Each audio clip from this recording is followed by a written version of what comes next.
আচমকা বৃষ্টির তোপে সব এলোমেলো হয়ে যায় বিয়েবাড়ি।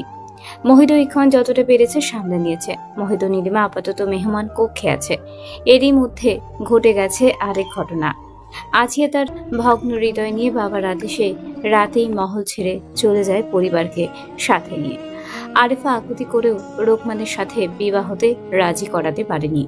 তার কথা, কাল্পনিক পুরুষকে না পেয়ে তারই মহলে তারই ভাইকে বিয়ে করব আপা?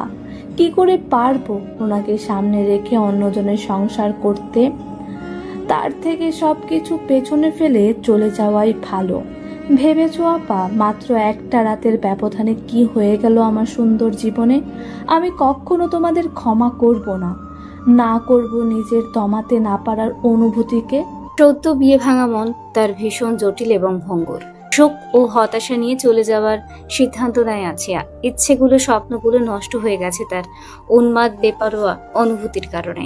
সে এই ভেবেই নিজেকে দোষারোপ করে। তবে সে মনে জোর রেখেই ইকরামকে শেষবার দেখে বলে গিয়েছে, অতীতের এই জটিলতা কাটিয়ে উঠে একদিন হয়তো আমি নতুন কিছু শুরু করার সাহস পাবো। আর এটাই জীবন। এই যাত্রায় তাকে ধৈর্য ধরতে হবে আর দেখিয়ে দিতে হবে কয়লা ভেবে যাকে অবহেলা করলেন তাকে কেউ না কেউ একজন হীরা ভেবে বুকে আঁকড়ে নিবে। বৃষ্টির রাতে ইকরামের বিষণ্ণ মন যে কতটা গভীর তা বর্ণনা করা যাবে তার প্রতিটি দীর্ঘ নিঃশ্বাসে। বারান্দায় বাতাসের সাথে জলবিন্দুগুলোর নৃত্য তার মনে কেবল স্মৃতির জলোচ্ছ্বাস ফেলে। বৃষ্টি যেন তার দুঃখের সঙ্গী, প্রতিটি ফোঁটায় লুকিয়ে আছে হারানোর গল্প। রাতে চারপাশে নীরবতা, শুধুই তার চিন্তাগুলোর শব্দ। হয়তো সে একান্তে খুঁজছে কিছু আশার আলো, কিন্তু বৃষ্টি ছায়া তার মনে আঁচড় কাটতে থাকে। আর কত মেয়েদের আর কিভাবে বিশ্বাস করবে সে, আর কত ঠুকবে সে? এই ক্ষণস্থায়ী মুহূর্তগুলোতে ইকরামের হৃদয় যেন একটি ভগ্ন নির্মাণ, যা হওয়ার আগেই ভেঙে গুড়িয়ে যাচ্ছে। পরপর নীলিমার কথা মাথায় আসে। তখন তো রোকমানের কথা বলে মেয়েটাকে বাঁচিয়ে দিলাম, কিন্তু আমার হাত থেকে তো বাঁচতে পারবে না। ও মহলের এত গভীর কথা কি করে জানলো? আর কেন সবকিছু ওর সামনে আসে? কে ও? মহলের যদি কেউ জানে ও এই বিষয়ে সব জানে, তাহলে ওর কি হবে? পেলিফুল কি জানে, নাকি শুধু কারণে অকারণে ধাক্কা দিতে জানে? না, ওর সাথে কথা বলা দরকার। কি করে জানলো? কে জানালো? আর কাউকে বলেছে কিনা জানতে হবে। বাইরে ঝুমঝুম বৃষ্টি। কক্ষের মৃদু আলোয় বসে আছে ইরাবালা। পাশে চিন্তিত হয়ে বসে আছে শাহমত। ইরাবালা ছেলের কথায় খুব কষ্ট পেয়েছে, তা শাহমত জানে, তাই গলা খাঁকারি দিয়ে বলল, রাগের তোপে এসব বলেছে। তুমি তো জানো তোমার ওই পুত্র তোমাকে কত ভালোবাসে। ধীর হও, ধৈর্য ধরো, রাতেই তোমার পুত্র তোমার কক্ষে আসবে। ও আমাকে আম্মাজান বলে ডাকবে না, এই কথা বলতে পারলো পেটে? চুপ করে ইরাবালা, আর একবার অন্তত খুলে বলো ঘটনা। সেদিন রাতে ঠিক কি হয়েছিল? তপ্ত শ্বাস ছেড়ে দিয়ে ইরাবালা উঠে দাঁড়ালো, জানালার কাছে গিয়ে বলল, একটু পর বই কি ফজরের আজান দিবে, ভাবলাম অজু করে এসে তাহাজ্জুদ নামাজ পড়িনি। পায়ের ব্যথার জন্য দৌড় খুলে একটু হাঁটাহাঁটি করে নিলাম। সিঁড়ির মধ্যবর্তী এসে দেখলাম মনিকা দক্ষিণ থেকে দৌড়ে আসলো। সন্দেহ জাগলো মনে। দৃঢ় পায়ে এগিয়ে গেলাম দক্ষিণ দিকে। দেখলাম তোমাদের আলাপচারিতা, কক্ষে আলো, আর এগোতে ইচ্ছে করলো না। কিন্তু মনিকা দৌড়ে আসলো কেন? তার উত্তর খুঁজতে গিয়ে আমি হতবাক। শাহমত সাহেব, কি হয়েছিল? ইরাবালা চোখ বন্ধ করে নিল, গাল বেয়ে পড়ল গরম আভায় অশ্রু। ঢোক গিলে গলা ভিজিয়ে বলল, খুলে দেখলাম আমাদের ইখওয়ান ও রোকমান উল হয়ে শুয়ে মদ গিলছে, আর এবরাম আছিয়ার উপর। থামলো ইরাবালা। কান্নার আদলে গলায় কথা পাকিয়ে আসছে। শাহমত যা বোঝার বুঝলেন। পালঙ্ক থেকে নেমে ইরাবালার বাহু ধরতেই সে ফুফিয়ে কেঁদে ওঠে। শাহমত বুকে নিয়ে বলল, বিয়েটা রোকমানের সাথে দেওয়া মনস্থির করলে এত কিছু হতো না ইরাবালা। তুমি তো ঘোর অন্যায় করেছো ইকরামের সাথে। মাথা কাজ করছিল না সাহেব। আমি আরিফার কথাই সায় জানিয়ে বড় ভুল করেছি। ওই মেয়েটারও দোষ কি দিব বলেন? কেঁদো না, আশা রেখো ইকরাম তোমার কাছে আসবই, এসে পা জড়িয়ে মাপ চেয়ে নিবে।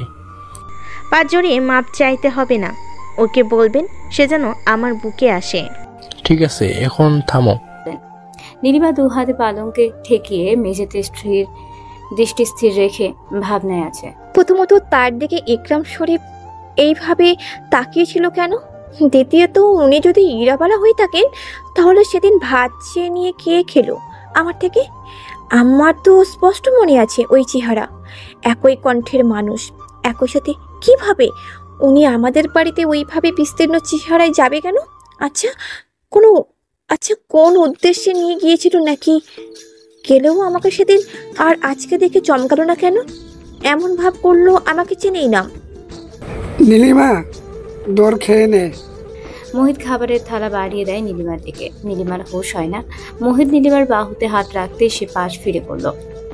কিছু বলবেন ভাইজান? মোহিত থালা রেখে বলল, কাপড় ভেজা কেন তোর? নিশ্চয় বৃষ্টিতে ভিজছিস। কাঁচুমাচু হয়ে নীলিমা বলল, ওই অল্প একটু ভাইজান। কাপড় না পরিবর্তন করে বসে আসিস জ্বর বাঁধলে? আমি তো কাপড় নিয়ে আসিনি, তখন পারুলের কাপড় পরেছিলাম। এখন তাই কর, ঠান্ডা লাগলে কি হবে জানিস? কাল মেলা কাজ করতে হবে। এমনি মহলে লোকজনের মাথা খারাপ, মাথা গরম। অসুস্থ হয়ে পড়লে পরে কাজ করতে পারবি না। যা তাড়াতাড়ি গিয়ে ভিজা কাপড় পরিবর্তন করে আয়। যাচ্ছি ভাইজান। বলে নীলিমা দৌড় খুলে বেরিয়ে পড়ে। মোহিত দরজায় এসে সেদিকে তাকিয়ে রইল। কয়েকটা কক্ষ অতিক্রম করে আড়ালে গেলে মোহিত সরে আসে। নীলিমা বসার ঘর অতিক্রম করতে গিয়ে দেখলো আরিফা কপালে হাত ঠেকিয়ে চোখ বন্ধ করে আছে। নীলিমার খুব খারাপ লাগলো। মন খারাপ করে চিবুক নামিয়ে নেয়। পা বাড়িয়ে দিতেই থমকে যায় কাউকে সামনে রেখে। নীলিমা চিবুক তুলে নিল। দেখলো এবরাম কেমন লোভাতুর দৃষ্টিতে তাকিয়ে আছে। মুখে হয়তো কিছু কেমন বিদঘুটে ভাবে চিবুচ্ছে। নীলিমার রাগে পাশ কাটিয়ে চলে যেতে এবরাম হাত বাড়িয়ে দিয়ে ইংরেজিতে বলল, তোমার মুখখানি দেখাও তো দেখি, ফিলিংস আছে নাকি? নীলিমা কিছু না বুঝতে পেরে ফের পা বাড়িয়ে দিতে সে পুনরায় বলল, এখানে সমস্যা হলে চলো কক্ষে যাওয়া যাক। বৃষ্টির দিনে নতুন কিছু স্পর্শে তোমাকে নতুন করে গড়ে তুলি। আশা রাখছি তোমার ভালো লাগবে। আরিফা এক পলক দেখে উঠে দাঁড়ালো, বলল, এই ইংরেজের বাচ্চা, পথ ছাড়র। নীলিমা পিছন ফিরে তাকায়। এবরাম কথা হালকা বুঝলেও আরিফা যে রেগে আছে তা ঠিক বুঝলো। সহসা পথ থেকে হাত সরিয়ে দাঁড়িয়ে পড়ল সাইডে। আরিফা রন্ধনশালার দিকে পা বাড়িয়ে দিল। নীলিমা এবরামের দিকে রাগান্বিত চোখে তাকিয়ে চলে যেতেই হাত ধরে পেঁচিয়ে নিয়ে মুখ চেপে ফের ইংরেজিতে ফিসফিস করে বলল, বৃষ্টির সময়টায় মারাত্মক ফিলিংস আছে মেয়ে। একা একা থাকা যায় বলো? চলো আজ তুমিই হবে আমার বৃষ্টির সঙ্গী। নীলিমা ধস্তাধস্তি শুরু করে দিলেও পারল না একটু নিজেকে ছাড়াতে। পুরুষালী হাতের বাঁধনে নীলিমার নিঃশ্বাস আটকে যাওয়ার উপক্রম। তার মন বলছে, আছিয়ার নামে এসব বলা ঠিক হয়নি। হয়তো সেও এমন পরিস্থিতিতে পড়েছিল, তাকে এইভাবে কটাক্ষ করে বলায় আজ আমি বিপদে পড়লাম। বাঁচবো কি করে? এবরাম চারপাশে সতর্কতার নজর ফিরিয়ে নীলিমাকে টেনে কক্ষে প্রবেশ করলো। একরাম বসার ঘরে এসে থামলো। চারপাশে নজর ফিরিয়ে দেখতেই দেখলো এবরাম দরজা লাগিয়ে দিচ্ছে। ইকরাম সেখান থেকে নজর সরিয়ে ভাবলো, কোনো কিছুর গোঙানির শব্দ পেলাম। ফের চারপাশে নজর ফিরিয়ে দেখলো ইকরাম। কোনো কিছুর আন্দাজ না পেয়ে পা বাড়ালো মেহমান কক্ষের দিকে। বাইরে বৃষ্টির সাথে আজ পারুল চোখের বৃষ্টি ছড়ায় পাল্লা নেমেছে। এতদিন সন্দেহ করলেও আজ তো স্পষ্ট, এখন ওর সাথে এমনটা করতে পারলো, এভাবে ঠকাতে পারলো। ঠকাতে ভাবতেই পারুলের কান্না বাজছে। পাশে এখন মনমরা হয়ে কপালে হাত রেখে শুয়েছিল। পারুলের হিচকিও নাক টানার শব্দে কপাল থেকে হাত সরিয়ে পড়ল। তুই আবার কাঁদছিস কেন? আলগোছে চোখের পানি মুছে নিয়ে বলল, কাঁদছি না। কাঁদছিস অথচ বলছিস না, হয়েছেটা কি বলবি? মনে কালো মেঘ জমছে, তাই কাঁদছো। তোর সমস্যা হলে কানে তুলা দিয়া রাখ। এখন পারুলের বাহুতে ধরে আগলে নিতেই পারুল ঝটকা দিয়ে সরিয়ে নেয়। পরপর বসে বলল, খবরদার তুই তোর নোংরা হাতে ছুবি না মোরে। সাত চুন্নি, আবার ধমকাস মোরে। নোংরা কাকে বললি তুই? তুইও তো নিজে নোংরা। কথা কেড়ে নিয়ে পারুল দ্বিগুণ চেঁচিয়ে ওঠে, বলল, হ মুই তো নোংরাই। তোর মতো কালপিটকে বিয়া কইরা মুই নোংরা হইয়া গেছে। চুপ কর কালা বান্দরিনী, রাতে মাথা বিগড়ে দিস না। দিন রাত কখন ফির তোর মাথা ঠান্ডা থাকে? সবার সাথে হাসা হাসা ঠিকই তো কথা কইস, আরে মোরে সব সময় ধমকের উপর রাখিস। তোকে তো সেই জন্যই বিয়ে করছি, তো তুই কি চাস তো ধমকে চুপ থাকি? টলমলো চোখ বন্ধ করে নিল পারুল। গাল বেয়ে পানি পড়তেই মুছে নিল, চোখ মেলে বলল, অবলা পাইয়া তুই মোরে এমন কইরা ঠগাইলি সাহেব। দেখছিস বাপ খোঁজ নেই না, ভাই থাকতেও নাই, আর অমনি তুই মোরে বিয়ে কইরা এখন যা মন চাই তাই করিস। আমি তোকে ভালোবেসেই বিয়ে করেছি শাকচুন্নি, তবে উদ্দেশ্য হলো তোকে আমার কথায় উঠতে বসতে হবে। আমি যা করতে বলবো শুধু তাই করবি, ব্যাস। মোট কথা আমার হুকুমের দাসী হয়ে থাকবি তুই। কোনো রকম হুকুম জারি করতে পারবি না, কিন্তু সেগুড়ে বালি, সে সময় তুই আমাকেই ধমকে রাখিস। সেই জন্য তুই রাত বিরাইতে মাইয়া নিয়ে ফুর্তি করবি, আর মুই চাইয়া দেখিম, তাই মনে হয় তোর? দেখ, ওটা সামান্য একটা ভুল হয়ে গেছে। সেই দিন রাতে আমার কথা কেড়ে নিয়ে পারুল বলল, সেদিন রাইতে তো বউয়ের কথা মনে আসছিল না, এটাই কইবি তো? আহারে ভাতার মোর, খালি থাকনের সময় বউয়ের কথা মনে পড়ে না। পারুলের মুখে তাচ্ছিল্যের কথা শুনে ইখওয়ানের রাগ হয়। কোন রকম রাগ সংযুক্ত করে বলল, তুই তো বলেছিলি আমি অন্য মাইয়ার আচ্ছন্ন হলেও তুই আমাকে ভালোবাসবি। পারুল হাঁটু কেড়ে বসে কোমরে হাত দিয়ে বলল, ওরে মোর আল্লাহ, কইছো জন্য কি তুই মাইয়াগো কাছে যাইবি? ওরে আমার প্রেমিক বেটা রে। দেখ শাকচুন্নি, মাথা গরম হচ্ছে কিন্তু আমার। পানিতে গিয়ে চুবা মাথা। পারুল ঠান্ডা কথা কইতে পারে না যে মাথা ঠান্ডা হইব। ইস কি শখ, মুই কইছো জন্য ওই মাইয়ার কাছে গেছে, তা এখন মুই যদি কই গুয়ের গন্ধ ভালো লাগে, তাহলে কি তুই গায়েও মাইখা আইবি কালাহাতি? নাক মুখ কুচকে কেমন এক বিচ্ছিরি ভাবে তাকিয়ে আছে ইখওয়ান, যেন সামনে তার নোংরায় মাখা কেউ দাঁড়িয়ে আছে। পারুল ভ্রু কুচকে বলল, বলার মতো তাকায় আছিস কেন? তুই কি বললি? বের হ রুম থেকে, আমার চোখের সামনে থেকে সর। বলি পারুলকে ধাক্কা দিয়ে নামিয়ে দেয় ইখওয়ান। পারুল তাজ্জব বনে গেল। কিছু বলার সুযোগ না দিয়ে পারুলকে কক্ষ থেকে বের করে দেয়। পারুল বলে উঠল, ফিরা তো দিলি, মুই কিন্তু আর ফিরা আসিমো না। যা মন চাই কর, আপাতত সামনের দিকে সর। আপাতত নয়, মুই একেবারে চলে যাইমু তোর সংসারে ঝাঁটার বাড়ি। বলেই চলে যায় পারুল। ইখওয়ান দরজা লাগিয়ে দিয়েই বাথরুমে গিয়ে দাঁড়িয়ে পড়ল। পারুলের কথা ফের মাথায় আসতেই ওকাতে লাগলো ইখওয়ান। বৃষ্টি মাথায় নিয়ে পারুল যখন বাইরে বেরোয়, আরিফা তখন তা দেখলেও তৎক্ষণাৎ ইখওয়ানকে জানাতে পা বাড়িয়ে দেয়। বাইরে আসতেই পারুল নিজেকে মুক্ত পাখি মনে করলো। জলরাশি যখন চারপাশে ছড়িয়ে পড়ে, তার মনে হয় ঠিক যেন বৃষ্টির মতোই তার অনুভূতিও মিশে যাচ্ছে চোখের পানি। কিন্তু সে যাবে কোথায়? ধীর পায়ে এগিয়ে আস্তে আস্তে তলিয়ে গেল মহাচিন্তায়। ইখওয়ান দৌড়ে এসে যখন তার পথ আটকে দাঁড়ালো, বৃষ্টির তোপে চোখ রাখলো ঝাপসা। পারুল থমকানো দৃষ্টিতে তাকিয়ে বলে, বৃষ্টি যেমন মাটি থেকে দাগ মুছা দেয়, মুই কি মোর জীবনের বিষণ্ণতাকে মুছাতে পারমু?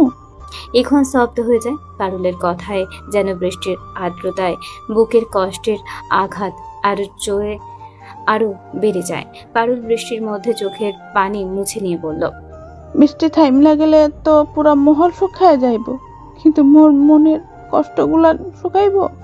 বৃষ্টির পানিতে ধুইয়া যাইব?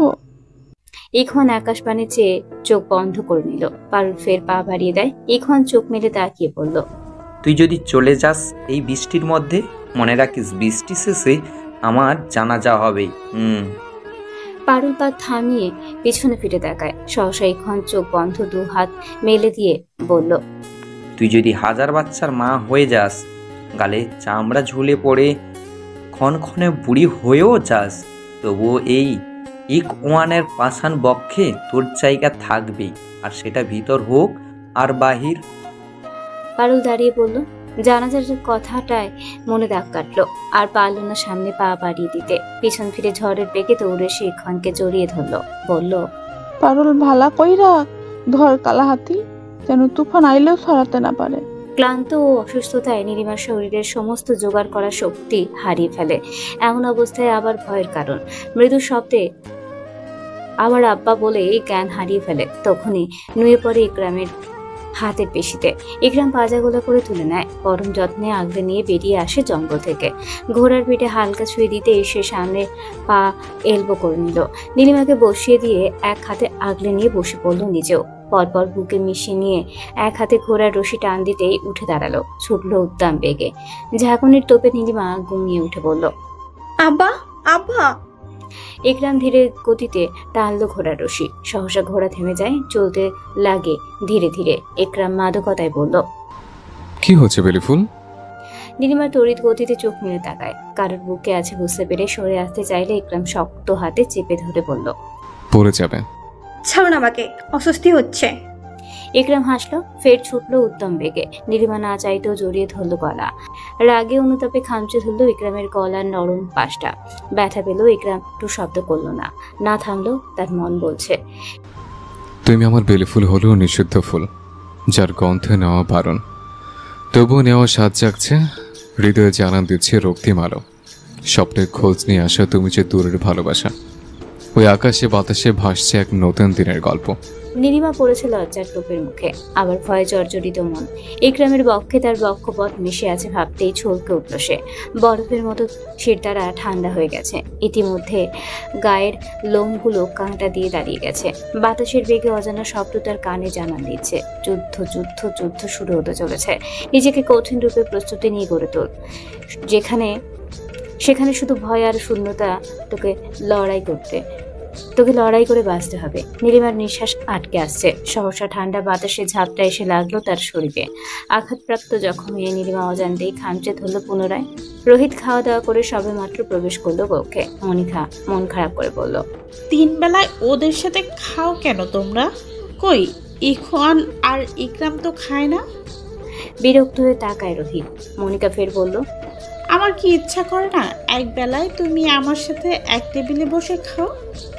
রোহিত শরীরের কাপড় খুলে এগিয়ে আসে। মনিকার গালে হাত দিয়ে বলল, ঠিক আছে, কাল খাবো একসাথে। মনিকা হাসলো। রোহিত মনিকার কোমর জড়িয়ে ধরে কাছে টেনে বলল, খুশি? হ্যাঁ, সরো, মাথায় চিরুনি দিব। সে দাও, আমিও বিশ্রাম নিব। আজ জব্বর খাওয়া দাওয়া হয়েছে। ভালো, বউকে রেখে তৃপ্তিতে খাও কি করে? শোনো, বলো। মনিকা মুখ তুলে চাইল।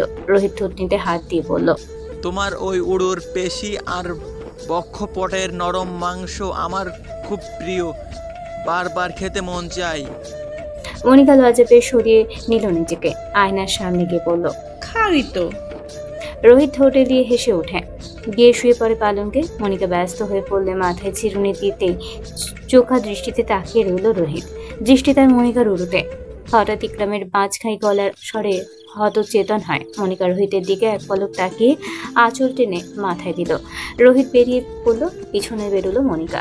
নীলিমাকে ধমক দিয়ে চুপ থাকতে বললেও চুপ করে না। সে চিৎকার করেই যাচ্ছে। তার চিৎকারে সবাই বেরিয়ে আসে। ইকরাম বাধ্য হয়ে নীলিমার মুখ চেপে ধরল। নীলিমা ছটফট করছে, বেধায় চোখ রাঙিয়ে বলল, ছটফট না করে স্থির হবে বেলিফুল, নাহলে অন্য পন্থায় ছটফট কমিয়ে দেব। কেউ কাকে আবার ধরে আনলে? শাহমতের কথা ইকরাম শুধু তাকালো, কিচ্ছু বলল না। ইরাবালা সিঁড়ি বেয়ে নামতে নামতে বলল, কি হয়েছে ইকরাম? কিছু না। বলেই টেনে টুনে নিয়ে যায় নীলিমাকে। সবাই শান্ত চোখে তাকিয়ে রইল। মনিকা অবাক হয়ে যায়। শাহমত ও শাহাবুদ্দিন শান্তভাবে বসে পড়ল। রোহিত চলে যায় আরেফা ও ইরাবালা। মনিকা অবাক হয়ে ভাবল, মেয়ে নিয়ে কক্ষে গেল, অথচ তারা কিচ্ছু বলল না কেন? যতদূর জানি ইকরাম মেয়েবাজ নয়, তাহলে এরা এত শান্ত কেন? পারুল দৌড়ে এসে দাঁড়ালো, কাপড় ঠিক করে বলতে লাগলো, কি হয়েছে? চিৎকার শূন্য যে? তোমার ভদ্র জমিদার সাহেব মেয়ে নিয়ে কক্ষে গেছে। বলেই চলে যায় মনিকা। তবে খচখচ করছে তার মন। প্রশ্নটা সে এবার রোহিতকেই করবে বলে সিদ্ধান্ত নিল। পারুল ঠোঁট বাঁকিয়ে ভেজা শরীর নিয়ে ফের ঢুকলো গোসল গিয়ে। নীলিমাকে এনে পালঙ্কে ফেলে দেয় ইকরাম। নীলিমা পালঙ্ক থেকে নেমে দাঁড়িয়ে পড়ল। ইকরাম দরজা লাগিয়ে দিল। সামনে ফিরে তাকালো নীলিমার দিকে। নীলিমা জোরে নিঃশ্বাস নিচ্ছে, বুকের ওঠানামা অনবরত। দুবা এগিয়ে এসে রাগে ফুঁসে উঠে বলল, দরজা বন্ধ করলেন কেন? পাশা খেলবো। নীলিমা হাত মুষ্টিবদ্ধ করে চেয়ে রইল অপলক। ইকরাম বলে উঠল, জঙ্গলে গিয়েছিলে কেন? নীলিমা অন্য পাশে মুখ নিয়ে বলল, কানামাছি খেলতে। ইকরাম হাসলো। দুবা বাড়িয়ে দিতেই নীলিমা বলল, খবরদার এগোবেন না, একদম একদম ছোঁয়ার চেষ্টা করবেন না। ছুঁতে দিবই, তবে সেটা হালাল ভাবে। প্রশ্নিত চোখে তাকালো নীলিমা, অবাক হয়ে বলল, মানে আজ তোমার বিয়ে আমার সাথে। তেতে উঠে নীলিমা রাগান্বিত হয়ে বলল, নাটক পেয়েছেন? আমার আব্বার খুনিকে আমি বিয়ে করব? নরপিশাচার আপনি একটা! চোখের সামনে এতগুলো মানুষকে জানোয়ারের সামনে ছেড়ে দিয়ে কিভাবে দাঁড়িয়ে থাকেন আপনি? তাদের আর্তনাদ আপনার রুহু কাঁপিয়ে তুলে না? এতটা শান্ত হয়ে থাকেন কি করে স্থির নয়নে তাকিয়ে? পরকালে ভয় নেই আপনার? কে তোমার আব্বা? অবাক হয়ে যায় নীলিমা। পরপর রেগে গিয়ে ইকরামের বুকের কাপড় খামচে ধরে বলল, অভিনয় করছেন? আমার আব্বাকে কেন মারলেন? এতদিন কই ছিল আমার আব্বা? কি দোষ ছিল আমার আব্বা জানেন? বলুন, উত্তর দিন। চেয়েছো না নীলিমা, তুমি ফুল, বেলি ফুল, তার সাদা পাপড়ি ও মিষ্টি গন্ধের মতো বিশেষ করে রাতে এক অতল রোমান্সের পরিবেশ সৃষ্টি করবে। তা না করে বাঘিনীর মতো চেঁচাচ্ছ। বেলি ফুল তো সৌন্দর্যে প্রেমের অনুভূতিকে উস্কে দেয়। তুমি তেমন করে উস্কে দিবে আমাকে। তার রূপ ও আচরণে নিপুণতা যা হৃদয়ে আবেগের তীব্রতা নিয়ে আসে, তুমি ঠিক তেমনই বেলি ফুল। নীলিমা সরে আসে, পালঙ্কের হাতল ধরে চোখ বন্ধ করে কেঁদে উঠে সহসা। ইকরাম এগিয়ে আসে, বাহু ধরতে নীলিমা বলে উঠল, দোহাই লাগে, ছুবেন না আমাকে। তৎক্ষণাৎ হাত সরিয়ে নেয় ইকরাম, হেসে বলল, ঠিক আছে, প্রস্তুতি নাও বিয়ের জন্য। তারপর ছোঁয়াছুঁই, তারপর রাত জাগা, তারপর। চুপ করুন, মরে গেলেও আপনাকে আমি বিয়ে করব না। আমাকে যেতে দিন। তুমি মহলের গোপন রহস্য জেনে গেছো, অনেক কিছু আন্দাজ করে চিন্তায় থাকো, সে আমি জানি। বাইরে গিয়ে কাউকে বলবে না তার তো গ্যারান্টি নেই। সে তো বলবোই, দরকার পড়লে মসজিদের মাইকে গিয়ে বলবো। সেজন্য তো বলছি, বিয়েতে রাজি হয়ে যাও। হব না, মেরে ফেললেও হব না। তুমি যে সব জেনে গেছো, এই কথা মহলের লোকদের কানে গেলে কি করুণ অবস্থা হবে তোমার, তুমি কি জানো বেলিফুল? নীলিমা রাগান্বিত চোখে তাকালো। ইকরাম মুচকি হেসে বলল, রাগটা তোমার জন্য বেমানান বেলিফুল। আমাকে যেতে দিন। সে তো জামাই সহ যাবেই, এত তাড়া দিচ্ছ? অন্তত কাজীরা করতে সময় দাও। আল্লাহর দোহাই লাগে, চুপ করুন। কিয়ৎক্ষণ ইকরাম তাকিয়ে থেকে বলল, পারুলকে পাঠিয়ে দিচ্ছে, বিয়ের প্রস্তুতি নাও। আপনার কি মাথায় সমস্যা আছে? বললাম না বিয়ে করব না, মানে করব না, করব না। আহা, চেয়েছিও না নীলিমা, দুইটা অপশন দিলাম তোমাকে। বিয়েতে রাজি হয়ে যাও, তাহলে বাঁচবে মহলদের লোক থেকে। বিয়ে করে সুখে শান্তিতে সংসার করে বছর বছর বাচ্চা জন্ম দাও। আর যদি তা না করতে চাও, তৈরি হও অন্ধকারে পড়ে থেকে কুকুরের আহার হতে। রাগান্বিত হয়ে কথাগুলো বলে চলে যায় ইকরাম। নীলিমা অসহায় হয়ে দাঁড়িয়ে রইল। পরপর মেঝেতে হাঁটু ভেঙে মুখ গুজে কেঁদে ওঠে। আসমানিকে পাঠিয়ে দিয়ে মোহিত একাই কাজ করছে, যদিও আশেপাশে অনেকে আছে। কিছু দূরে দাঁড়িয়ে আছে ইখওয়ান, জন, ইব্রাহিম ও রাজীব। তাদের সামনে মাথা নিচু করে দাঁড়িয়ে আছে মেয়ে লোক সহ দুটো সাবালকত্ব পুরুষ।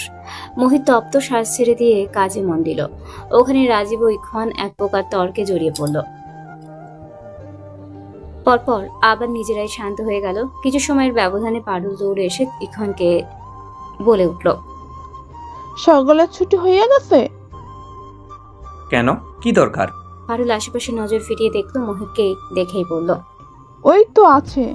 দৌড়ে এগিয়ে যায়। পেছনে পেছনে ছুটল ইখওয়ান। পারুল মোহিতের সামনে এসে থামল, জোরে জোরে নিঃশ্বাস নিচ্ছে অনবরত। ইখওয়ান বলল, কি হয়েছে? অমন পাগলা কুত্তির মতো দৌড়াচ্ছিস কেন? চুপ থাক কালাহাতি, দম নিতে দে। মোহিত মিটমিট করে হাসলো।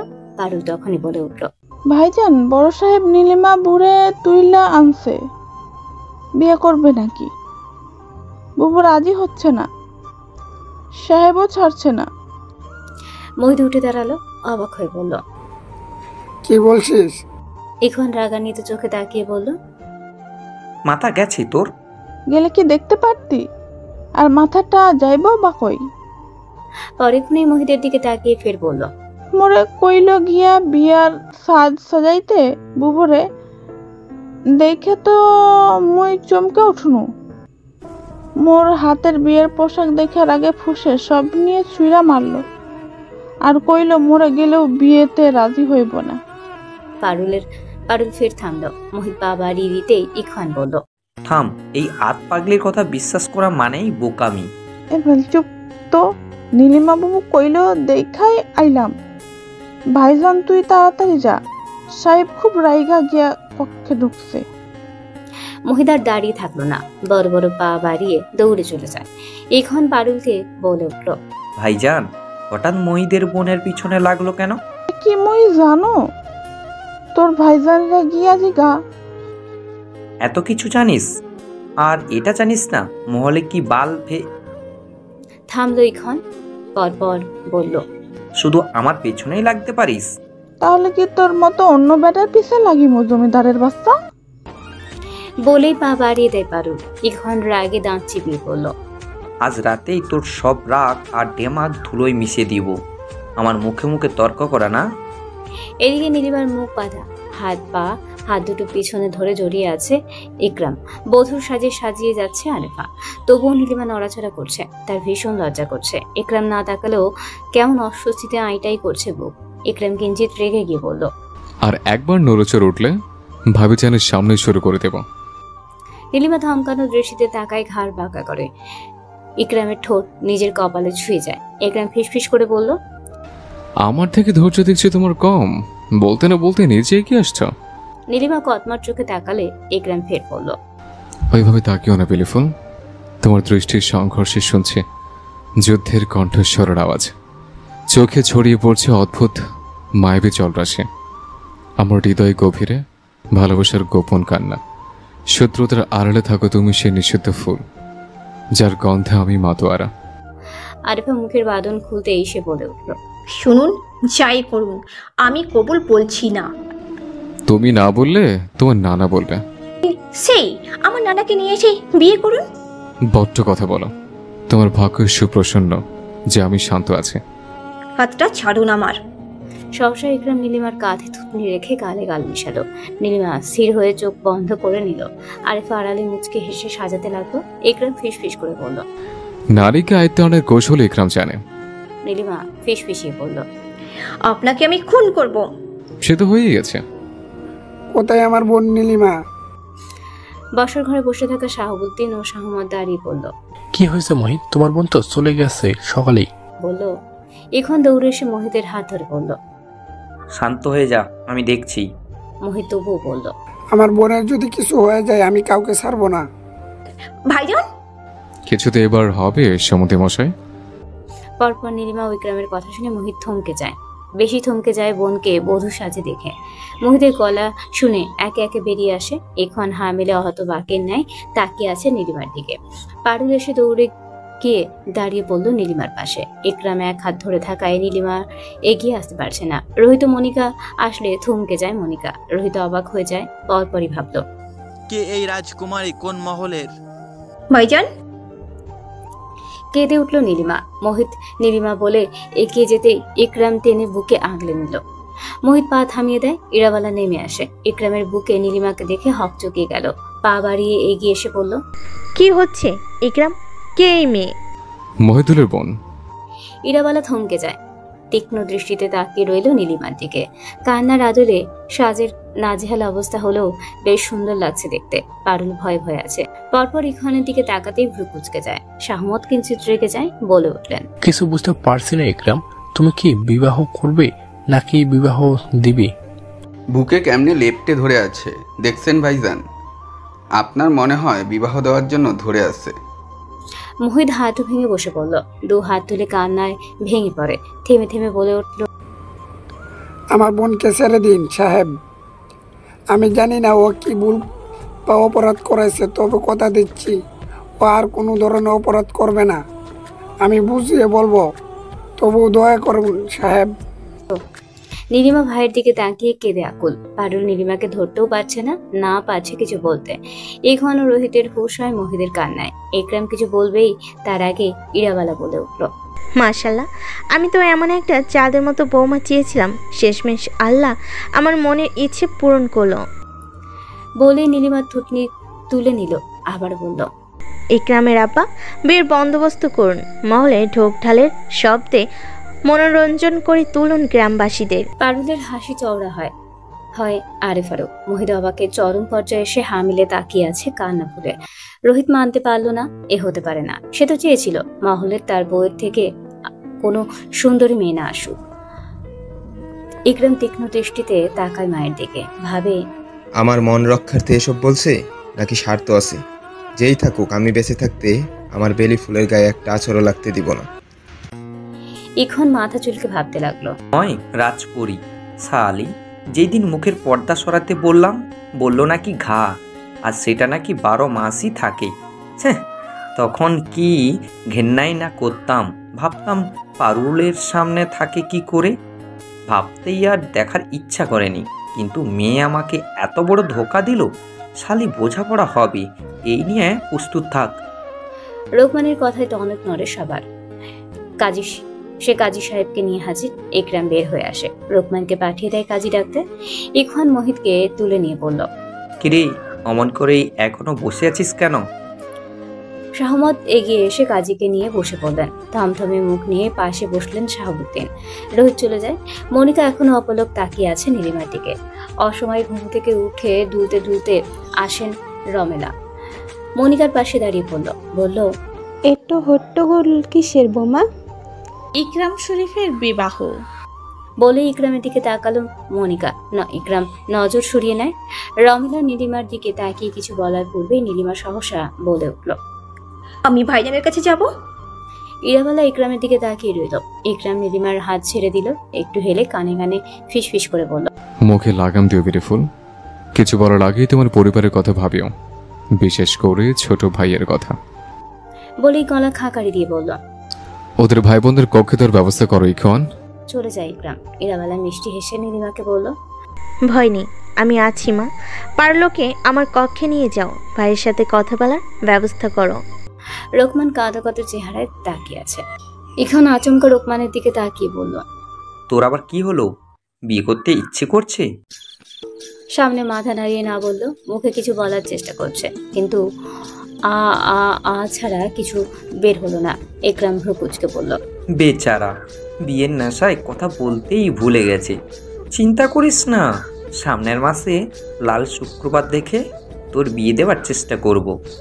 রোকমান ট্যাপ করে তাকালো। ইখওয়ান দাঁত কেলিয়ে হেসে বাহুতে মেরে চলে যায় মোহিতকে নিয়ে। মোহিত তখনও বাকরুদ্ধ। একে একে সবাই চলে যেতেই রোকমান ভ্যাভা করে কেঁদে ওঠে। আলাপে ব্যাঘাত ঘটায় শাহমত ও কাজী তার দিকে তাকালো। শাহাবুদ্দিন খ্যাক করে বললেন, এই থাম, তোর বোনের বিয়ে হচ্ছে না, ভাইয়ের হচ্ছে, যা আনন্দ কর। চমকে উঠে রোকমান, থামলেও পিছন ফিরে বুকে হাত রেখে বিড়বিড় করে বলল, আমি কি দেখলাম? নেহাত আমার হৃৎপিণ্ডটা শক্ত না হলে এতক্ষণে বেরিয়ে আসতো। আল্লাহ মালুম, কোনো উপায়ে আমার আসমানের পরিটাকে আমার করে দাও। নির্জন রাতে ঝিরিঝিরি বৃষ্টি পড়ছে, যেন প্রকৃতিও নীলিমার অন্তরের আবেগ বুঝে নিয়েছে। মহল জুড়ে শুনশান নীরবতা, যেন সময় থমকে গেছে। একদল আবেগ, উচ্ছ্বাস ও ভয়ের মিশ্রণে ভীত তার মন। সে বধূ সাজে সজ্জিত, কিন্তু তার হৃদয়ের স্বাধীনতা আর বদলা নেওয়ার ডাক তাকে গেট পেরিয়ে যাওয়ার দিকে টেনে নিয়ে চলেছে। তার হৃদয়ের তালে তালে পালানোর চেষ্টা। কিন্তু ঠিক তখনই ইকরাম তাকে পেছন থেকে হ্যাচকা টানে তাকে সামনে নিল। তার চোখে ভিজে থাকা বৃষ্টির ফোঁটা যেন তার অন্তর্দাহ প্রকাশ করে। নীলিমা হতবাক। লোকটা না মায়ের কক্ষে গেল মাত্র, দেখলো কি করে আমি বের হয়েছি? ভেবেই প্রতিরক্ষার জন্য হাতের ফলটা, কাটা ছোট ছুরিটা শক্ত হাতে ধরলো। ভাবলো সে কিছুতেই এমন লোকের সাথে সংসার করতে পারবে না, তার মা ভাই যাই বুঝাক না কেন। ইকরাম নীলিমার এমন অসহায় মুখ দেখে তার হৃদয়ে এক টান অনুভব করে। ডেকে উঠল, নীলিমা। নীলিমা তাকায়। ইকরাম বলল, তোমার চোখে যেন চাঁদের আলো, অথচ তোমার দৃষ্টিতে উদ্বেগ। তুমি কি ভাবছ? নীলিমা থমকে যায়। তার ভিজে হাতের উপরে ইকরাম হাতের স্পর্শ যেন আগুন জ্বলে ওঠে। রেগে গিয়ে বলল, আমি মুক্তি চাই। ইকরামের মুখে একটি মিষ্টি হাসি ফুটে ওঠে। বলল, কিন্তু এই মুক্তি কি আদৌ সম্ভব? মুক্তি কেবল ছড়ুটে দিতে পারি, হৃদয়ের নয়। আমার ভালোবাসার শক্তি সব বাধা অতিক্রম করতে পারবে তো? বৃষ্টির মাঝে তারা একে অপরের দিকে তাকালো, যেন এই নির্জন রাত তাদের ভালোবাসার অঙ্গীকার। তুমি জানো, এই বৃষ্টি আমাদের জন্য একটি নতুন সূচনা হতে পারে, যেখানে তুমি আর আমি দুটি হৃদয় একসাথে মিশে যেতে পারে। ইকরাম জানে এই মুহূর্তে তাদের গল্পের মোড় ঘুরে যেতে পারে, তাই আবারও বলে উঠল, নীরব এই রাত আমাদের প্রেমের গোপন সাক্ষী হয়ে যাক বিউটিফুল। বৃষ্টির মধ্যে পালানোর চেষ্টা না করে আমাদের এক হয়ে থাকার চেষ্টা করা যায় না? ইকরামের কথায় কাতরতা, অনুভূতির প্রবণতা, আক্ষেপ। নীলিমার কিছুক্ষণ চুপ করে থেকে তার দিকে তাকায়, যেন বোঝার চেষ্টা করছে এটা কেবল পালানোর সময় নাকি তাদের ভবিষ্যতের একটি নতুন অধ্যায়। কিন্তু এমন নরপিচাসের সাথে ঘর করবে কি করে সে তো তারা আব্বার খুনি। তুমি কি জানো, এই বৃষ্টির আওয়াজে আমি শুধু তোমার নাম শুনতে পাচ্ছি। নীলিমা তখন কাঁপা কাঁপা কণ্ঠে বলল, তবে আমি তো তোমার সাথে এক কক্ষে থাকতে পারবো না। বারবার মনে পড়বে আপনি আমার আব্বার খুনি, নরপিশাচ একটা আপনি। ইকরাম হাসলো, বলল, বিয়ে হয়ে গেছে আমাদের, সংসার তো করতেই হবে বিউটিফুল। সাথে আমাকে বছরে বছরে বাচ্চা উপহার দিতে হবে। আপনি আমার সাথে এমনটা কেন করলেন? আপনাকে আমি কখনোই ক্ষমা করব না। যদি পারি খুন করব আপনাকে। এখনো সময় আছে, করো, কেউ জানতে পারবে না। কাথর চোখে তাকিয়ে আছে ইকরাম, অসহায় চোখে তাকিয়ে রইল নীলিমা। বৃষ্টিতে ভিজে দুজনেই থুবু। ভালো মতো দুজন তাকাতে পারছে না। আচমকা নীলিমাকে কাছে টেনে তার ঠোঁটের দিকে তাকিয়ে ইকরাম বলে উঠল, ওসব বাদ দাও, আসো। শতকের বিষণ্ণতা আর একাকিত্বের শৃঙ্খলা ভেঙে ফেলি তোমার ঠোঁটের কোমল স্পর্শে। তার নরম ফ্যাকাশে অধর দ্বারা প্রভাবিত করতে সামনের মসৃণ লাল আভায় নিমজ্জিত ঠোঁটের দিকে এগোতেই পেটে যন্ত্রণা অনুভব করলো ইকরাম। নীলিমা জোরে জোরে নিঃশ্বাস নিচ্ছে, ভয়ে কাঁপছে সে। চোখ বন্ধ করে নিল সহসা। ইকরাম পেটের দিকে তাকালো, দেখলো নীলিমার হাতের ছুরি তার পেটের সাইডে, রক্তে রঞ্জিত তার সাদা পাঞ্জাবি। পারুলের মন খারাপ হওয়া একেবারেই স্বাভাবিক। আগে তো আছিয়ার সাথে রাত কাটিয়েছে, তারপর ইখনের আচরণ, বিশেষ করে নীলিমার প্রতি দৃষ্টি পারুলের মনে সন্দেহ এবং হতাশা তৈরি করেছে। সে হয়তো ভাবছিল যে ইখন তার প্রতি যত্নশীল থাকবে, কিন্তু একে একে এমন পরিস্থিতি তার আশাভঙ্গ করেছে ইখন। পারুলের অনুভূতিগুলো গভীর এবং জটিল। সে নিজের অনুভূতিগুলির সঙ্গে লড়াই করে যাচ্ছে, তবুও মুখে কাউকে বলছে না।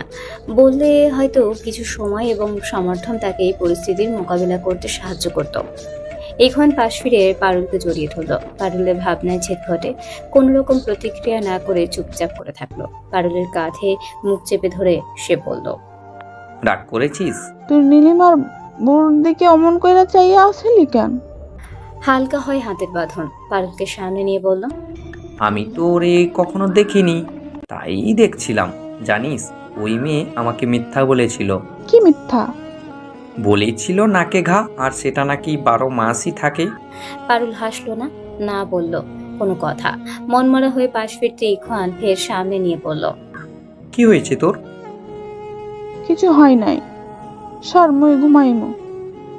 আমার কাছে আয়। বলে ইখন কিছুক্ষণ তাকিয়ে থাকার পর নিজের কাছে গেল।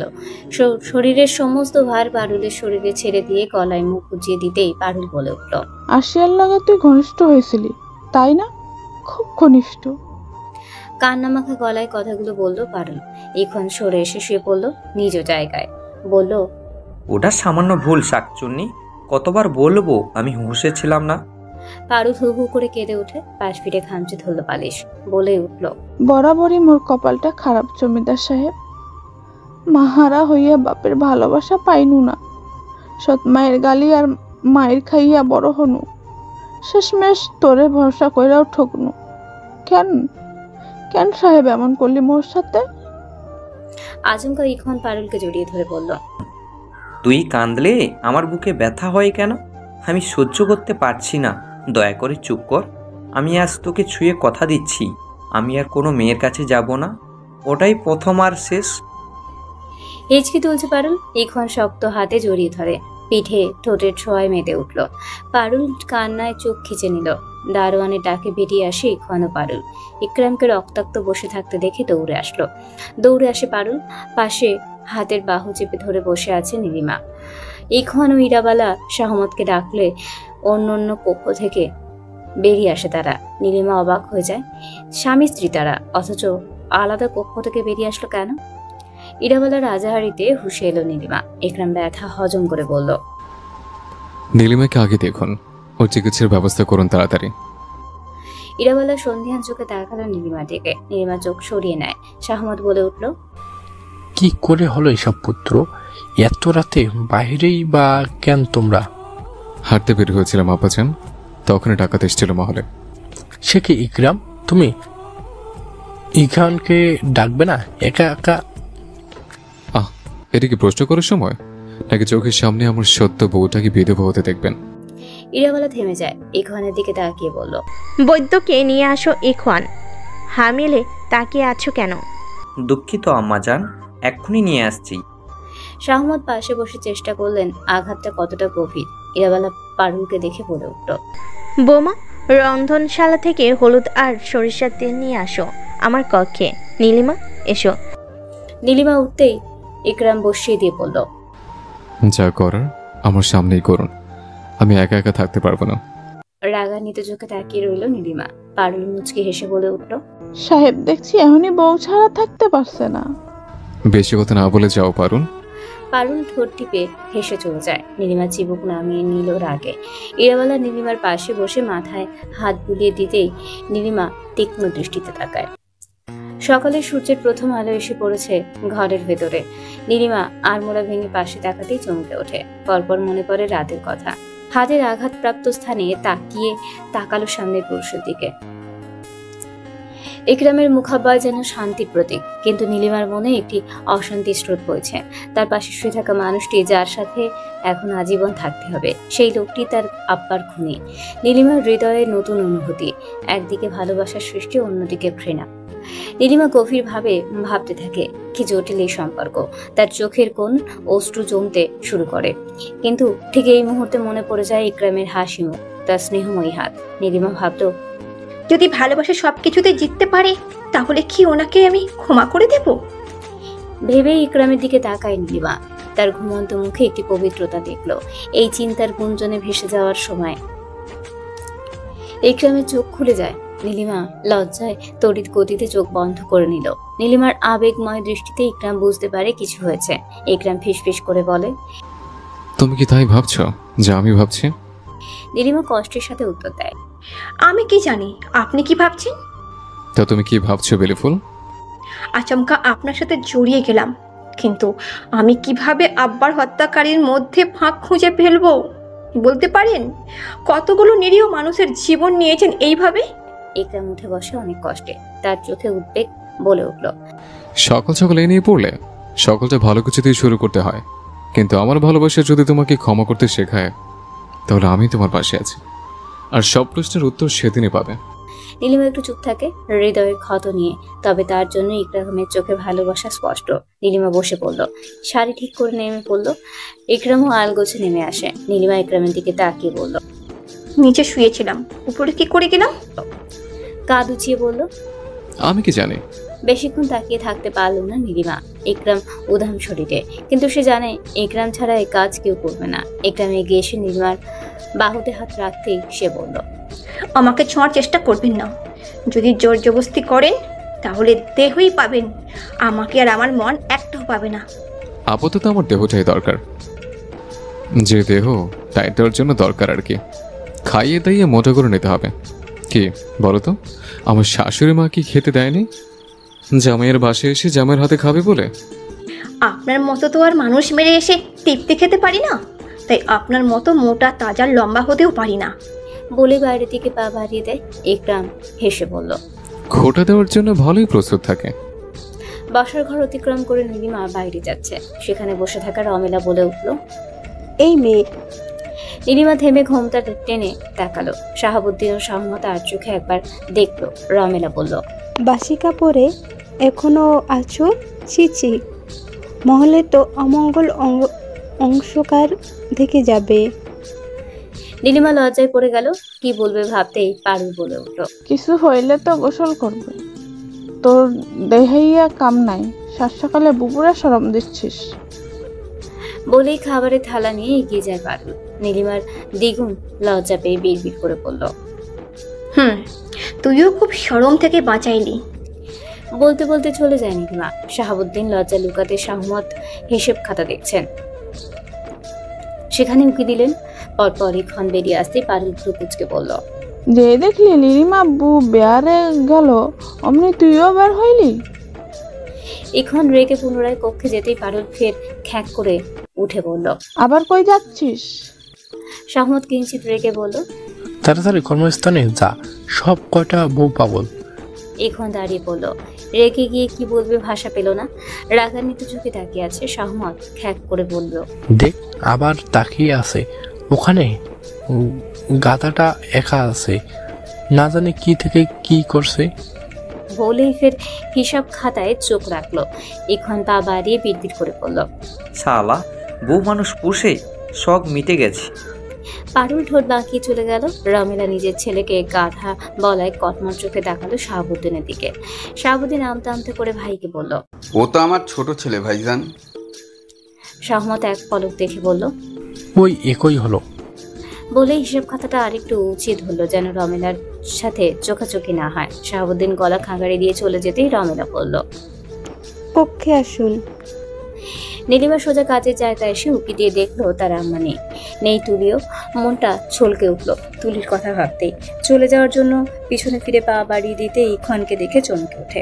পাশ ফিরে যেতে ইক্ষণ বলল, না মানে আপনি? তুলি কোথায়? ইক্ষণ ভ্রুকুচকে তাকিয়ে থাকার পর বলল, মহলের বউদের এখানে আসা নিষিদ্ধ ভাবিজান, আশা করি বুঝতে পেরেছেন। নীলিমার কথা বাড়ালো না, পাশ কাটিয়ে চলে যায়। ইক্ষণ তীক্ষ্ণ দৃষ্টিতে তাকিয়ে রইল সেদিকে। মহিলারা রন্ধনশালায় খেতে বসেছে, তদারকি করছে আরেফা। এখন আসতে দেখে রোকমান দৌড়ে আগে এসে খেতে চলে আসে। সোজা চলে যায় মেহমান কক্ষে। নীলিমা মহলে ঢুকতেই দেখা হয় ইকরামের সাথে। ইকরাম ভ্রুচিয়ে বলল, কোথায় যাওয়া হয়েছিল? পাল্টা প্রশ্ন করে বসে নীলিমা। তুলি কোথায়? হতবিহ্বল হয়ে যায় ইকরাম। পরপর বলল, তুলি কি আমার ঘরের কেউ যে খোঁজ রাখবো? অসুস্থ হয়তো, তাই আসেনি। এটাও কি বিশ্বাস করতে হবে? মানে? সুস্থ মেয়ে হঠাৎ অসুস্থ হয়ে গেল, তা নয় মারলাম, না আসার কথা তো নয়। না আসলে তো আপনাদেরই লস হওয়ার, মাথা গরম হয়ে যাওয়ার কথা। বড্ড বেশি কথা বলো। তা তুমি তো কাল অবিবাহিত ছিলে, রাতারাতি বিবাহিত হয়ে গেলে তার বেলা? সোজা প্রশ্নের উত্তরটা ভালো করে দিন, কোথায় তুলি? ইকরাম শান্ত চোখে কিয়ৎক্ষণ তাকিয়ে রইল। তারপর আচমকা রেগে গিয়ে পাশের পিতলের ভাস্কর তুলে আছাড় দিল। নীলিমা হিত বাক্য হয়ে গেল। ইকরামের পেট দিয়ে ফের রক্ত বের হতে নীলিমার বুকে চিনচিন করে ব্যথা জাগলো। সবাই বেরিয়ে আসে। ইরাবালা আটকে উঠে বলল, কি হয়েছে পুত্র? নীলিমার দিকে তাকিয়ে ইকরাম রাগান্বিত বলে উঠল, কক্ষে যাও বলছি নীলিমা। চমকে ওঠে নীলিমা, চিবুক নামিয়ে নেয়। পরপরই পা বাড়িয়ে চলে যায়। ইকরাম জোরে নিঃশ্বাস নিচ্ছে। রাগে তার শরীর কাঁপছে। সেও চলে যেতে আরেফা খাওয়ার কথা বললে সে কক্ষে পাঠানোর আদেশ দিয়ে চলে যায়। নীলিমা রাগে গজগজ করতে করতে সে আয়নার সামনে দাঁড়িয়ে পড়ল, হাত ঠেকিয়ে বলল, আমি নিশ্চিত তুলির কোনো বিপদ হয়েছে, কর্মী আসেনি আর তারা শান্ত। তার মানে মেয়েটাকে না না না, কি ভাবছি এসব? আচ্ছা, কাল উনি আমাকে অন্ধকারে পড়ে থাকতে বলতে কি বুঝালেন? কিসের অন্ধকার? কোথায় সেই অন্ধকার কক্ষ? নীলিমা আয়নায় তাকাতেই তার অব্যয়ের সামনে দেখে অবাক হয়ে যায়। শাড়িতে আয়নায় তাকে কেবল কেমন মহিলার মতো লাগছে, কারোর বউ অনুভব হচ্ছে। নীলিমার রাগ হলো, সেও তো তেমন নরপিচাসের বউ হতে চায়নি। কি থেকে কি হয়ে গেল ভাবতেই হাতে ফুলদানি তুলে নিয়ে আয়নায় ছুটতে ইকরাম হাত ধরে আটকে নিয়ে গমগমে গলায় বলল, না বিলিফুল, খবরদার আমার আয়নার দিকে নজর দিবে না। আমার খুব পছন্দের আয়নাটা, আঘাত করার ইচ্ছে হলে আমাকে করিও, আমি সহ্য করে নেব। নীলিমা হাত ছাড়িয়ে নেয়। চলে যেতেই দুপাশে ড্রেসিংয়ে হাত ঠেকিয়ে কিঞ্চিত ঠেলে যায় ইকরাম। নীলিমার রাগান্বিত চোখে আয়নায় ইকরামের দিকে তাকালো। ইকরাম মিষ্টি হেসে বলল, তোমার দেহাংশে চুমুর ছোঁয়ায় সব দুশ্চিন্তা মুছে যাবে। মনে হবে যেন একটি শান্ত সমুদ্রের মাঝে আমি হারিয়ে গিয়েছি। সেটা কি জানো? তোমার এই কাঁধ। আচমকা ইকরামের ঠোঁট নীলিমার কাঁধে স্পর্শ করতে এসে চোখ বন্ধ করে নিল।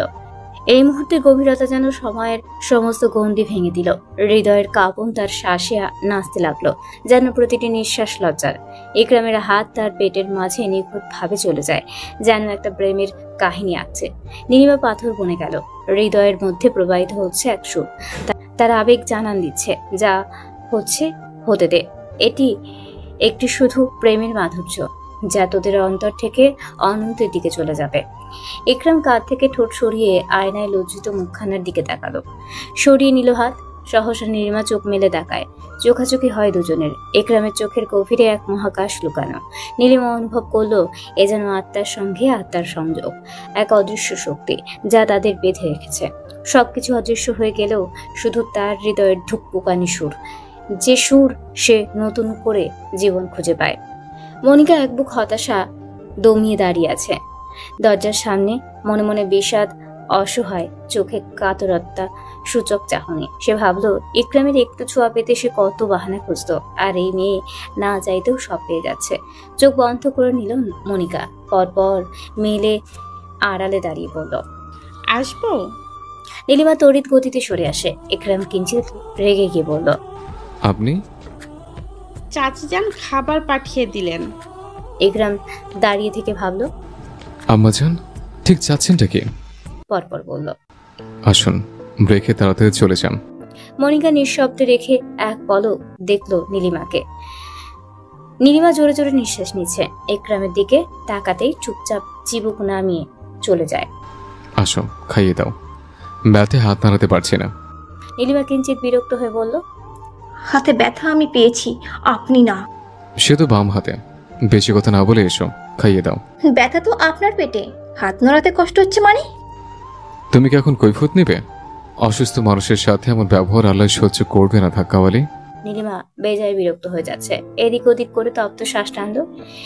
ইকরামের দিকে তাকালো, দেখলো সে ভ্রু কুঁচকে তাকিয়ে আছে। নীলিমা ফের রাগান্বিত হয়ে চলে যাওয়ার মনস্থির করতেই ইকরাম বলল, খাওয়াই দিবে নাকি আবার কয়েকটা চুমু বসিয়ে দিব কাঁধে? নীলিমা অবাক হয়ে তাকালো। ইকরাম ভ্রু নাচিয়ে বলল, কি?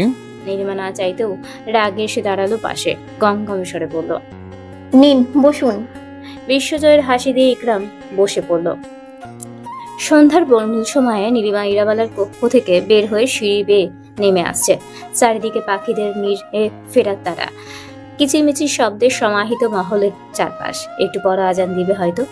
নীলিমাকে ইরাবালা ডেকে পাঠালে ইকরাম রেখে চলে আসে। এখন অপেক্ষার প্রহর গুনছে সে, কক্ষে পায়চারি করে। নীলিমা ঘুমটা টেনে দাঁড়িয়ে পড়ল। তার কক্ষে যেতে মন চাচ্ছে না, কারণ ইকরাম। তার সাথে কথা বলা তো দূর, সামনে যেতেই নীলিমার ইচ্ছে করে না। দক্ষিণ থেকে কথারও মাঝে মাঝে উচ্চ হাসাহাসির শব্দে নীলিমা সেদিকে তাকালো। বিরক্তি নিয়ে বিড়বিড় করে বলল, আজানের সময় হয়ে এসেছে, আর ওনারা দেখো সব পাপিষ্ট, কেউ ভালো না মহলে। কি থেকে কি হয়ে গেল আমার সাথে? ভেবেই ফের তাকায় ওদিকে। হঠাৎই মনটা খচখচ করে উঠল। ইচ্ছে জাগলো কারা আছে ওই কক্ষে তা দেখতে। যেভাবে সেই কাজ, পা বাড়িয়ে দেয় সেদিকে। বড় বড় পা বাড়িয়ে এগিয়ে এসে থামলো। দরজার ফাঁক দিয়ে উকি দিয়ে দেখে রোকমা, শাহাবুদ্দিন, রাজীব, জন ও এবরাম। যদিও বাকিদের সে নাম জানে না। রোহিত এসে নীলিমার পিছনে দাঁড়িয়ে পড়ল, বক্ষে দুহাত কুচে। নীলিমা পেছনে ফিরে চলে যেতেই রোহিতকে এত কাছে দেখে ভড়কে যায়, পড়ে যায় দরজা ভেদ করে ভিতরে। ওরা সবাই নীলিমার এমন আগমনে হকচকি উঠে দাঁড়ালো। রোকমান তড়িৎ গতিতে এগিয়ে আসে, হাত বাড়িয়ে দিয়ে বলল, আরে পরীর গায়ে আঘাত মানায়, নিন তাড়াতাড়ি উঠে পড়ুন। নীলিমা তোয়াক্কা করলো না, নিজে উঠে দাঁড়ালো। কোনুই হালকা ছিলে গেছে। সেদিকে তাকিয়ে নীলিমার সামনে তাকালো। সবাই কেমন দৃষ্টিতে তাকিয়ে আছে। হঠাৎ শাহাবুদ্দিন চলে গেলেন নীলিমার পাশ কাটিয়ে। নীলিমার ভয় হয়, পিছন ফিরে ফের চলে যেতেই দেখলো রোহিত দরজা লাগিয়ে সেখানে দাঁড়িয়ে আছে। নীলিমা রাগান্বিত হয়ে পড়ল, পথ ছাড়ুন। আমরা নিয়ে এসেছি তোমাকে, তুমি নিজেই এসেছো যখন একটু সময় দিয়েই যাও। হঠাৎই এবরাম নীলিমার খুব পিছনে এসে ইংরেজিতে বলল, তুমি সেই না যার জন্য জমিদার পুত্রের হাতে মায়ের খেলাম? নীলিমা রাগান্বিত হয়ে সরে আসে এক পা। এবরাম পুনরায় কাছে গন্ধ শুকে শুকে বলল, অসাধারণ। তখনই ধীরে করে দরজা খুলে দেয় ইকরাম। রোহিত ছিটকে সরে যায়। ইকরামের পাশে পারুল বলে উঠল, কইলাম না মুই, বুবুরে ধাক্কা দিতে এই কক্ষে ঢুকাইলে ওই বেটা।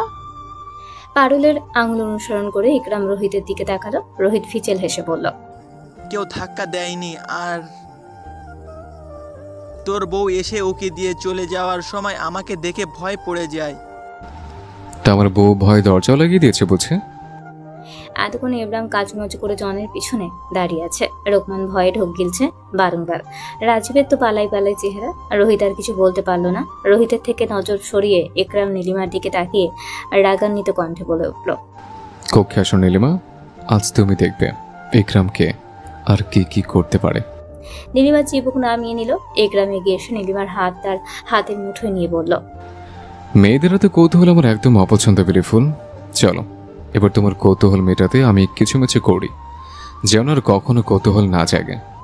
বলেই ঝটকা দিয়ে চলে যায় নীলিমাকে। রোহিত কটমট চোখে পারুলের দিকে তাকাতেই পারুল ভেঙচি কেটে বলল, অমন চোখ পাকানি তোর বউয়ের গিয়া দেখা, যাতে কইরা একটু সংসারের কাজে মন দেয়, সব সময় রূপা নিয়া পয়রা থাকে হুম।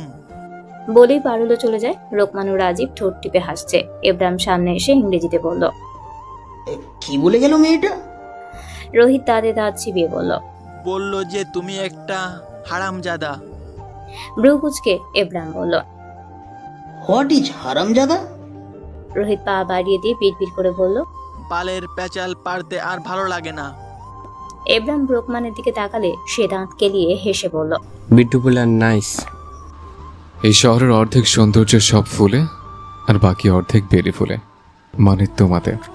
সেই সৌন্দর্য তুমি আমাকে বিমোহিত করবে নীলিমা, আমার সংসারটা ফুলে ফুলে ভরিয়ে দেবে। তা না করে তুমি কি সব করে বেড়াচ্ছ? ফুলে ফুলে মানে কি বললাম বুঝলে? নীলিমা আগে থেকেই তাকিয়েছিল। এমন প্রশ্নে বিরক্ত হয়ে চোখ সরিয়ে নিল। ইকরাম ফিচেল হেসে পুনরায় বলল, বাচ্চা বাচ্চা, বুঝলে সংসারটা আমার বাচ্চায় ভরে দেবে এই বছরে।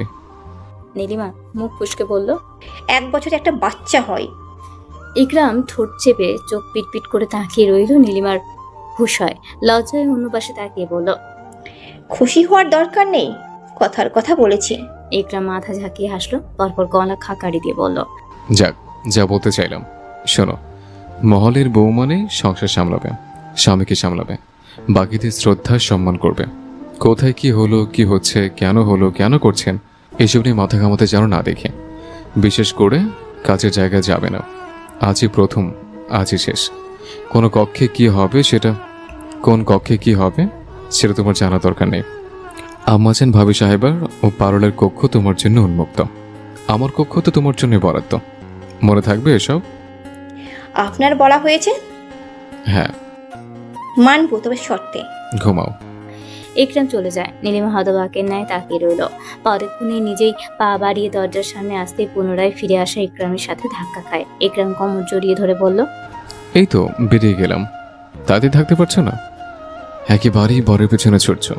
কি কপাল, কি কপাল স্বামী সোহাগী বউ পেয়েছে। নীলিমা রাগের নড়ে চড়ে বলল, ছাড়ুন তো। আগে একটা চুমু দাও। বলেই আরো কাছে টেনে নিল। মিশে গেল দুই পক্ষ। নীলিমা ইকরামের বুকে হাত রেখে দূরত্ব বজায় রাখার নিচে চেষ্টা করে। নাকে নাক ছুঁয়ে যায় অল্প ব্যবধানে। ঠোঁটের আড়াআড়ি দুজন দুজনের চোখের দিকে তাকিয়ে আছে। ইকরাম খুঁজছে একটু ভালোবাসা। নীলিমা দেখতে পাচ্ছে তার কাতরতা সূচক চাহনি। অনুভব করছে দুজন দুজনের বুকের ঠুকপুক শব্দ। ইকরাম ঘোর লাগা কণ্ঠে বলে উঠল, আজকে রাতটা দিবে আমায় বিলিফুল? তড়িৎ গতিতে মুখ ফিরিয়ে চোখ বন্ধ করে নিল নীলিমা। ইকরাম আগের ন্যায় বলে উঠল, হালাল ভাবে বিয়ে হয়েছে আমাদের। তুমি কি জানো না বিয়ের পর স্বামীকে ফিরিয়ে দেওয়া কতটা পাপ হয়? হয় কি, হচ্ছে তো। নীলিমা পালে মাটিতে পড়ে মিশে যায়। বন্ধ চোখ খিচে নিল। বিড়বিড় করে বলল, ভোর সন্ধ্যাবেলা কি শুরু করেছে? পাপের দোহাই দিয়ে কাছে নেওয়ার ধান্দাবাজ। পরপরই ঢোক গিলে ভাবল, উনি তো সত্যি বলেছেন, ইসলামে তো তাই বলা আছে।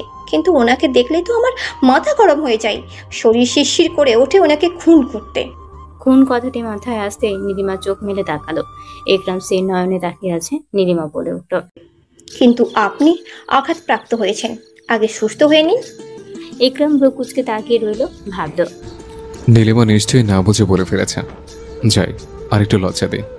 গলা খাকারি দিয়ে ফিসফিস করে বলল, আমি বাবু বেলিফুল, বিশ্বাস করো তুমি দয়া করে আজকে রাতে কাছে গেলে ফিরাই দিবে না। নীলিমার বুকের মধ্যে ধুকপুক শব্দের তোড়জোড় বেড়েই চলেছে। মাথা তার এমনি গরম, না জানি কি থেকে কি বলছে। মুখ সরিয়ে নিতেই ইকরাম তাড়া দিয়ে, আল্লাহ সইবে না, দেখিও আমার প্রতি এত অনাচার, আমি সইলেও আল্লাহ সইবে না।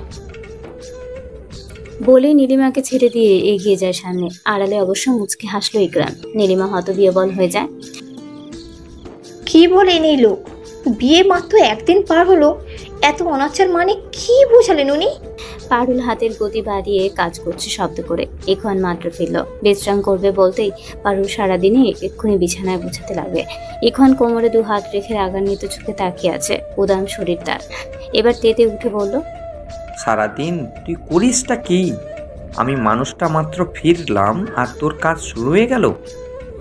পারুল পিছন ফিরে তাকায়, ঝাড়ু শব্দ করে দেখে বলল, নে শুইয়া মরে উদ্ধার কর। এই দিকে আয়, মাথা টিপে দে। পাবো না মই। এখন শুয়ে পড়ে বলল, স্বামী থাকতে কদর কর, মরলে বুঝবি। মরলে আর কি করিম, উদ্ধার হইমু তোর থেকে। মরলে তো আর একটা ল্যাং জোটাবি। আর মই মরলে তুই বুঝি অন্য মায়ের কাছে যাইয়া সতীপুর হইয়া থাকবি? সে তো থাকবই। মুখ থাকলে চাপা মারা খুব সহজ। তাহলে একবার মরে দেখ কি করি। বলে চোখ বন্ধ করে নিল ইখন। পারুল হা মেলে তাকিয়ে রইল, পরপরই চোখ ছোট করে তাকিয়ে বলল, রুকমান আর ওই ধইলা বেটা মোর সাথে কিছু করলে সেদিন লাশ দেখতি মোর গলায় দড়ি দিয়ে মোর হয়। তড়িৎ গতিতে উঠে বসে ইখন উদাম বেগে এগিয়ে এসে পারুলকে বুকে জড়িয়ে ধরে গালে হাত রাখলো। তাকিয়ে রইল অবাক হয়ে বলল, কি বললি তুই? যা শুনছিস তাই কইছি, সর দম বন্ধ লাগে। ইখন না ছেড়ে আরো শক্ত হাতে ধরে বলল, ওরা তোর ক্ষতি করেনি, তুই সত্যি বলছিস? মানেটা কি? তুই মিথ্যা বললি কি জন্য? শোন, পারুলের সাথে পাঙ্গা নেওয়া অত সহজ না। এমন জায়গায় লাথি পড়বে, নড়তে চড়তেই 6 মাস, পটল তুলতেও যাইতে পারে। ইখন প্রকুচকে বলল, কোন জায়গায় লাথি দিবি তুই? ছাইরা দে কালা হাতি, অত পিড়িতের। চুপ। পরপর 2 হাতে গালে চাপ দিয়ে বলল, রোকমান তোর কোনো ক্ষতি করেনি। তাহলে রোকমান যে বলল? থামলো ইখন। পরপর পারুলের গালে, কপালে, মুখে চুমু দিয়ে বুকে আগলে নিল শক্ত করে। পারুল হতবাক হয়ে শুধু দেখলো। কিছু বলার পূর্বে ইখন পারুলকে ছেড়ে দিয়ে দেওয়াল থেকে চাবুক নিয়ে বের হতেই পারুল আটকে উঠল। এগিয়ে গিয়ে সামনে 2 হাত মেলল দিয়ে বলল, কই যাচ্ছিস তুই? ঝড় বইতে আমার মাথা বিগড়াস না, কক্ষ থেকে বের হবি না। বলেই পারুলকে সরিয়ে নিয়ে চলে যায়। পুনরায় এসে দরজা বন্ধ করে দিয়ে চলে গেল ইখন। পারুল অবাক ও ভয়ে জর্জরিত। দরজায় অনবরত ধাক্কা দিয়ে ডাকতে লাগলো যাকে ডাকে।